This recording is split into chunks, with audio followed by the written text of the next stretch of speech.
basically, I just wanted to say, one of the things we've been pushing for is having a nursery, a nursery that Southern ACT. We've started one at it's called the Lions Youth Haven.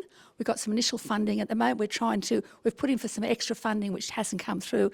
So we're trying to get some voluntary, setting up some sort of donations things to sort of get on with it, because it'd be nice to be able to have cheap trees and stuff for our members. The other big thing which is involving all of the catchment groups is basically the Urban Rivers project. There's been money allocated to it. It's been Landcare ACT is looking after it, and at the moment we're just in the final negotiations with how it's divided amongst the different catchment groups to do a lot of, like weeds and stuff along various parts of the Murrumbidgee and associated rivers. The other thing I should say, we're talking about Waterwatch. Waterwatch is part of the catchment group, and we've been actively involved with, it's been part of the catchment group since it began in 2002. That's Southern. And just for your information, we have in Southern, we have 2 lake cleanups per year, and it's an effort of the Southern ACT Catchment Group, the Tuggeranong Community Council, and the Tuggeranong Sea Scouts. And so I just make a phone call, and it's just automatic now.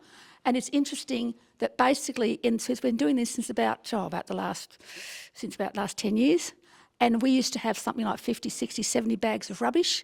But I think because we're doing it annually, because they've also got the contained deposit scheme, I think we're down to about 20 bags. So we can have 50 people in there. They're getting little bits of people, whereas before there was a whole lot of rubbish. And by the way, we do have the Sea Scouts out on the lake, so we are getting in amongst the reeds as much as possible. But it's interesting to see that has had a big effect. The other thing I will mention, there's something we did this year, or I did this year, because I'm an ex-teacher, so identified environmental teachers in every high school and college.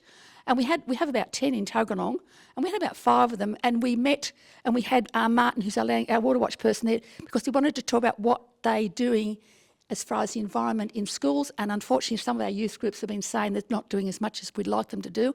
And so Martin was there to say, well, you can do this and this and this. And so again, trying to link Waterwatch and the catchment group to the schools. At Southern, we have an ecologist on staff, because Sahara, some of you might have met her, and she's in great demand because she does a bit of an assessment of things and helps people about some of the things they can do.